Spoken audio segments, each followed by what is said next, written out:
A lot of beginners or even intermediate learners question when to use topic and subject particles in Korean.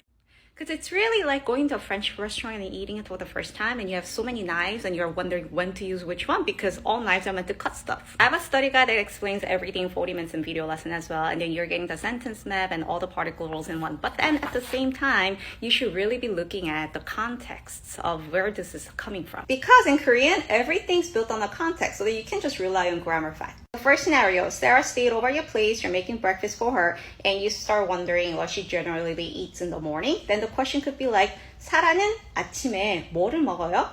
Then the answer is, 사라는 아침에 샐러드를 먹어요.